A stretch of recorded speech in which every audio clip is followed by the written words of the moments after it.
Walang pinoprotektahan, walang kasinungalingan, serbisyong totoo lang. Makisilip sa mga maiinit at samot-saring impormasyong hatid ng Reporter's Notebook kasama ang Nescafe Classic. Sa aming mga ulat ngayong gabi, ang mga problemang kinakaharap ng mga atletang Pinoy sa bansa. The government should not have an excuse na kulang, but rather if they can have a better fiscal policy na talagang maiwasan at mabawasan yung mga korupsyon dito sa atin, then perhaps these funds could go into sports. We don't want it to end. We want it to continue and be long term, and we want to promote football.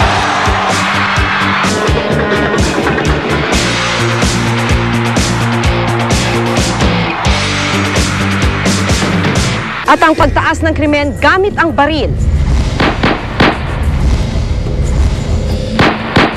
Nung pangalawang picture, merong biglang malakas na sumabog. Sabay doon pag-flash sa camera niya. Sa paglingon ko, nakita ko yung dalawa.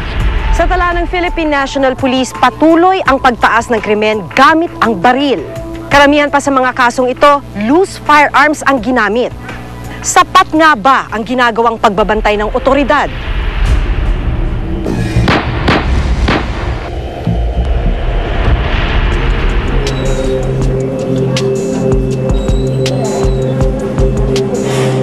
Inabutan namin si Rene, isang traffic enforcer na nakaratay sa isang ospital.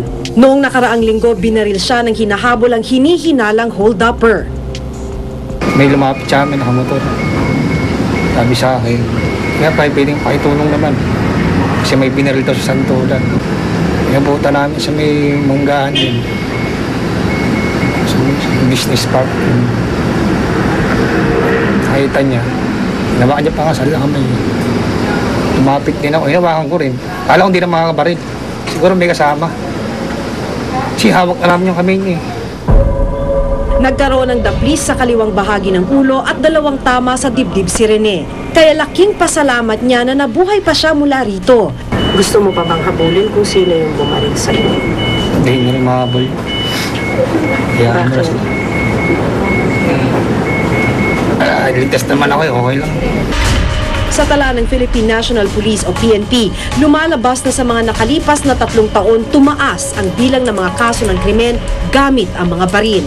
Mula mahigit 3,000 noong 2008, umakyat ito sa halos 5,000 noong 2009 at mas lumaki pa at umabot sa mahigit 6,000 kaso noong 2010.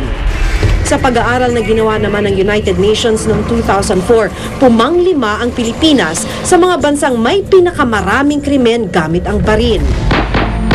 Baril ang tumapos sa buhay ni Kagawad Reynaldo ng Caloocan.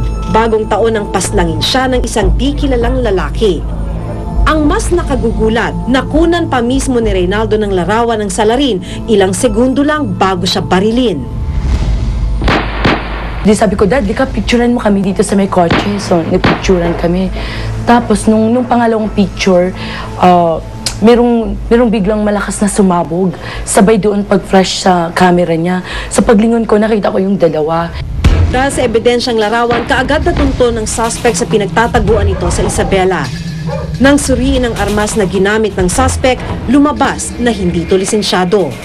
Si Reynaldo ang tanging biktima ng baril na nakakuha ng litrato sa aktwal na pagpapaputok ng baril sa kanya ng suspect. Sa mga nakalipas na taon, papataas rin ang bilang ng loose firearms. Kung noong 2002 nasa halos 300,000 ito, noong 2008 umabot sa halos 500,000 ang loose firearms sa bansa. Isa pa sa nakababahala, lumalabas na 2 sa 3 lisensyadong baril ay pag-aari o nasa kamay ng sibilyan o pribadong individual. 69% of guns in circulation, at least the legal guns in circulation, are in the hands of civilians. Only 31% are in the hands of government or their deputized agencies. Isa si Gio, hindi niya tunay na pangalan ng isa sa mga sibilyang ito. 3 taon nang nagba-buy and sell ng mga illegal o hindi lisensyadong baril si Gio. Mga 38 po, mga 45. Sa mga tropa ko, mga kakilala ko, sa mga nagbabagsak sa amin. Mga naka-uniform, mga nakapwesto. Walang hawak na kahit na anong papeles si Gio para sa mga armas.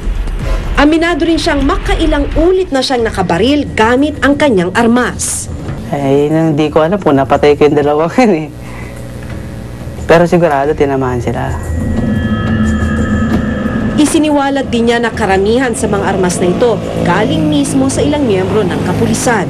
Nakapesto, mga naka-uniform na tawagin ng mga katulad namin bayawak.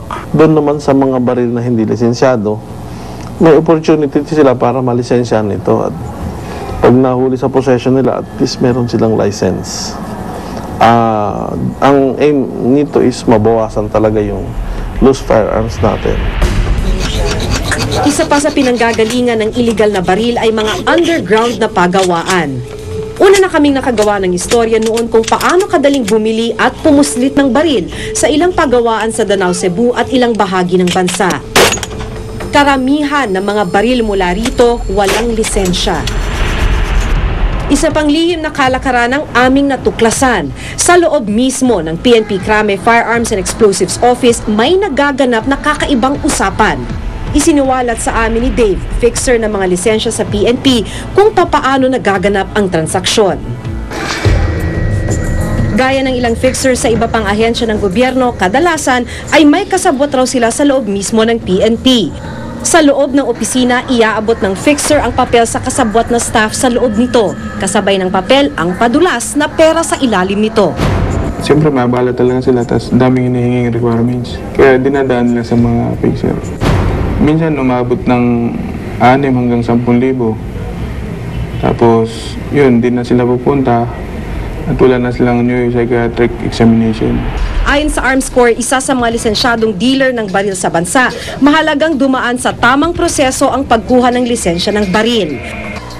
We want them to follow all the requirements. We do not sell like yung tinatawag na we don't deal in loose firearms o yung mga walang license na firearms, and all the firearms that come out of our factory have serial numbers, go through the ballistic testing, so recorded lahat yan accounted for. Giit naman ng PNP, mas pinaiigting na nila ang pagbabantay upang mapigilan ang mga ganitong kalakaran sa kanilang ahensya. Meron kaming nahuhuli dito sa ng mga nagpipixer ng baril, no? Actually, ito yung mga ibang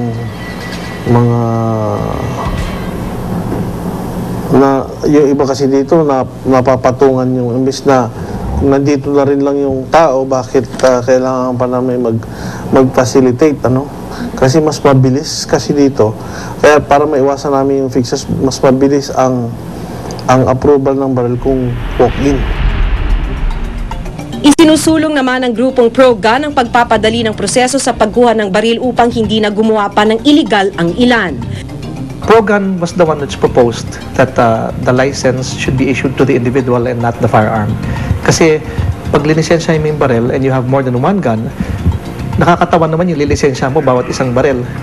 So, paulit-ulit yung lisensya kada bili mo ng baril. Whereas, like a driver's license, once the person qualifies to be a firearms holder, he should be entitled already to purchase the firearms or as many firearms as he would want. Yung easy access to guns o yung napakadaling pagkuha ng mga baril sa ating lipunan ang siyang nagdudulot ng mataas na kriminalidad, especially in urban areas. Kailangan daw ang mas maigting na pagbabantay ng mga otoridad upang maiwasan ang krimen. Dapat malaking ipakita ng pamahalaan talaga na kaya niyang proteksyonan ang mamamayan. Pero ang malaking question doon, bago mangyari yon, kailangan muna niyang reformahin yung mga security forces na tinatawag. Isang delikadong armas ang baril, hanggat nakakaisip ng paraan ng ilan kung papaano madaling makakuha nito. At hanggat hindi lubos na nasusugpo ng mga otoridad ang mga iligal na kalakaran, hindi malayong marami pa rin ang mauuwi sa kapahamakan. Ako si Maki Pulido at ito ang nakatala sa aking Reporter's Notebook.